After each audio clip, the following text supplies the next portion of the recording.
کیونکہ عوام دونوں کو سخت ناپسند کرتی ہے۔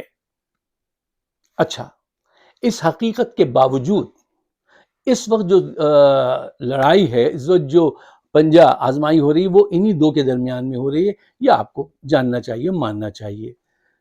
صاحب، وہ اسلام کے نام پہ بننے والا ملک کبھی جمہوریت کی تختی لگا کر اور کبھی ماشاء اللہ کی چھتری کے تحت 3 گینگز ہیں جو اس کو چلاتے رہے ہیں، ملٹری کا گینگ، نون گینگ اور پی پی پی گینگ، یہ 3 گینگ چلاتے رہے ہیں۔ اور جو اس ملک کا سب سے مقبول ترین لیڈر ہے، جو اس کا اصل وارث ہے، اس کو ان تینوں نے مل کر جیل میں بند کیا ہوا ہے۔ لیکن اب یہاں سے ہی میں آپ کو بتاتا ہوں کہ وہ واپس آئے گا اور کیوں آئے گا۔ اچھا صاحب، اب کچھ بیسک باتیں، پرانی باتیں ہیں جو آپ سب جانتے ہیں، میں ذرا جلدی سے ان کو صرف تھوڑا سا ٹچ کرنا چاہتا ہوں، اور پھر ہم اس بات کی طرف بڑھیں گے کہ اس گینگ میں سے کون جیتے گا اور عمران خان اب کیسے ونر بن کے سامنے آئے گا۔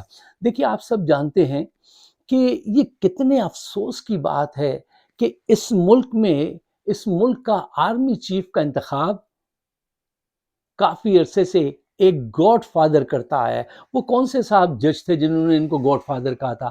آصف کھوسا یا کچھ ایسا نام تھا، نام میں غلط اکثر لے لیتا ہوں، آپ اس کو چیک کر لیجئے گا۔ وہ چیف جسٹس، انہوں نے بہت بڑے جج تھے جنہوں نے ان کو گاڈ فادر کہا تھا، کیونکہ وہ ان کا نیٹ ورک تھورولی جانتے تھے۔ اچھا، اب یہ دیکھیے، میں تو جانتا ہوں کہ یہ ایک سرٹیفائیڈ کرپٹ انسان ہیں، اور یہ اس ملک کا آرمی چیف سلیکٹ کرتے ہیں، اور آج بھی جس وقت یہ بالکل ہارے ہوئے ہیں، یہ اپنی سیٹ بھی نہیں جیت سکے، ان کی پارٹی کی کوئی اہمیت نہیں ہے پنجاب میں کہیں بھی، کسی ملک کے کسی بھی صوبے میں، اور اس وقت بھی یہ دیکھیے، اس کو کہتے ہیں گینگسٹر کا سٹائل، اس کے باوجود بھی یہ آدمی اتنا اسٹرانگ ہے کہ یہ کہتا ہے کہ میری پسند سے آگے پیچھے ہوں گے جو جرنیل ہوں گے۔ اربوں روپے کی کرپشن انہوں نے کی تھی، 50 روپے کے اسٹیمپ پیپر پہ ان جرنیلوں نے ان کو بھگایا، یہی جرنیل اس کو واپس لے کر آئے اور پلان بنایا کہ کرپٹ لوگوں کو ہم آگے رکھ کے تمہیں حکومت کرائیں گے، بیٹی کو وزیر اعلیٰ بنائیں گے، تمہیں وزیر اعظم بنائیں گے، اور انہوں نے عمران خان کے خلاف سازش، وہ بھی جرنیلوں نے کی، جنرل باجوہ نے، اس کو کیا بند اور ان کے ساتھ کام شروع کیا۔ اب انہی کے ساتھ ان کا انجام بھی ہوگا، ہو رہا ہے، آپ خود ہی دیکھ لیجئے۔ یہ جرنیلوں کی گود میں پیدا ہوئے اور جرنیلوں کی آغوش میں ان کی وفات ہوگی، آخری لمحات ہوں گے۔ اچھا صاحب، اب ذرا گہرائی میں اتر کے اس بات کا جائزہ لیجئے کہ Asim gang versus Nawaz Sharif gang کون جیتے گا۔ دیکھیے، جب ایسے پولیٹیکل گینگز جب جنگ لڑتے ہیں تو ان میں سے وہ گینگ جیتتا ہے جس کے پاس اسٹریٹ پاور ہو، عوام کی حمایت ہو۔ اچھا، اب آپ غور سے دیکھیے، دونوں کے پاس اسٹریٹ پاور نہیں ہے، تو پھر فیصلہ کیسے ہوگا؟ اب یہاں پہ آپ ذرا گہرائی میں اتر کے اس کا جائزہ لیجئے۔ دیکھیے، دونوں کے پاس کوئی اسٹریٹ پاور نہیں ہے، عوام کی کوئی حمایت نہیں ہے۔ اب صرف وہ جو میں نے آپ کو پہلے مثال دی نا کہ کلاک از ککنگ، کلک کر رہی ہے وہ آپ کی گھڑی، time is the most important factor among them now. اس وقت جو فیصلہ کرنے میں، جو صحیح جلدی فیصلہ کرے گا وہ جیتے گا، اور جو دیر کرے گا اس کا انجام آپ دیکھیے گا۔ اگر نواز شریف کسی طریقے سے 6 دن ایسے اور نکال گئے، اس کو لٹکاتے رہے، تو ان صاحب کو، عاصم منیر کو، وہ نقصان پہنچے گا جو ساری زندگی شرمندگی شرمندگی شرمندگی۔ اگرچہ یہ چند سال نکال بھی لیں، اگر یہ نوٹیفیکیشن ہو بھی جائے، تو بھی ان کے حصے میں اب شرمندگی ہے، کیونکہ بالکل برہنہ ہو گئے نا، وہ کہتے ہیں بادشاہ ننگا ہو گیا، تو وہ صورتحال ان کے ساتھ ہو گئی۔ اچھا صاحب، میرے پاس اور بھی کچھ اہم پوائنٹس تھے، لیکن میں آپ کا اور اپنا وقت بچانے کے لیے اکثر ڈنڈی مار دیتا ہوں، ان کو چھوڑ دیتا ہوں۔ Let's go towards the closing, کہ اب اس بات ختم کرنے کی طرف چلیں۔ دیکھیے، نواز شریف یہ کام پاکستان کی معیشت بہتر کرنے کے لیے نہیں کر رہے ہیں، آئین کے احترام، عدلیہ کی بحالی کے لیے نہیں کر رہے ہیں، وہ اپنے ذاتی مفاد کے لیے۔ کیوں؟ ان کا گھر تو اب ہے لندن میں، پاکستان میں تو وہ مائننگ کرنے آتے ہیں، خزانہ تلاش کرنے آتے ہیں، خزانہ لیتے ہیں پھر جاتے ہیں، آنا جانا ان کا چلتا رہتا ہے۔ تو ان کے نزدیک پاکستان کی کوئی بہتری ان کے پیش نظر نہیں ہے، اپنے آپ کو اور اپنی نسل در نسل حکومت کرنا وہی ان کا خیال ہے۔ دیکھیے عوام دونوں سے تنگ ہیں، جرنیلوں سے بھی تنگ ہیں، نواز شریف سے بھی تنگ ہے۔ اب کیا ہوتا ہے، یہاں سے وہ فیکٹر شروع ہوتا ہے جو میں کہہ رہا تھا کہ عمران خان کیوں آئے گا۔ دیکھیے جب دو گندے افراد لڑتے لڑتے گر پڑتے ہیں تو پھر تیسرے کو موقع ملتا ہے، اور تیسرے کسی شریف آدمی کو موقع ملتا ہے جس کی ریپوٹیشن اچھی ہو، اور وہ آدمی آپ کے پاس ایک ہی ہے جس کا نام ہے عمران خان۔ اس کے بغیر اب ایکویشن بیلنس نہیں ہوگی، آپ کہیں سے بھی کیلکولیٹ کر کے دیکھ لیجئے۔ پاکستان آج جن معاشی مسائل میں ہے، سیاسی انتشار میں ہے، بین الاقوامی جو حالات آپ کے ارد گرد ہیں اس میں ہیں، ہر کسی طرح سے بھی کیلکولیٹ کر لیجئے، عمران خان کی ضرورت پڑ گئی ہے۔ عوام تو پہلے ہی اسے چاہتی تھی، اب یہ ادارے بھی ان کے جو لوگ ہیں وہ سوچ رہے ہیں کہ یار اگر ایسا نہیں ہوا تو بربادی پھر اتنی گہری ہو جائے گی کہ پھر اٹھا بھی نہیں جا سکے گا۔ دیکھیے بات یہ ہے کہ یہ جو گینگز جو ہیں یہ اپنے مفادات کے لیے لڑ رہے ہیں، اور وہ عمران خان جو ہے وہ قوم کے مفاد کی خاطر ان سے لڑتا ہے، ان سے لڑتا ہے کہ قوم کے پیسے جو تم چراتے ہو خزانے، یہ کرپشن بند کرو۔ وہ ان کے خلاف لڑتا ہے۔ اسی وجہ سے آج تک جیل میں رہنے کے باوجود اس کی شکل نہ دکھاؤ، اس کا بیان نہ چھاپ، وہ آج بھی ٹاپ، مطلب سب سے زیادہ اس کا بیانیہ مقبول ہے، سب سے زیادہ اسی کو لوگ چاہتے ہیں۔ سارے you can not fool all the people all the time, وہ سنا ہوگا نا آپ نے، یہ ممکن نہیں ہے۔ اچھا اب ہر آنے والے دن میں جرنیل بھی بے نقاب ہوتے ہیں، اور یہ جو گینگ ہے پی پی پی اور نون، یہ بھی خوب اچھی طرح سے، کسی صورت عوام ان کو قبول نہیں کرے گی۔ اس وقت صرف جو جرنیل پیچھے بیٹھے ہیں وہ صاحب کردار ہیں، اور اگر ان کے دل میں پاکستان کی ذرا سے بھی محبت ہے تو میں ان سے کہوں گا، چاہے وہ بیوروکریسی میں کچھ لوگ ایسے پاورفل بیٹھے ہوں، یار پاکستان کو مکمل کھائی میں گرنے سے بچاؤ۔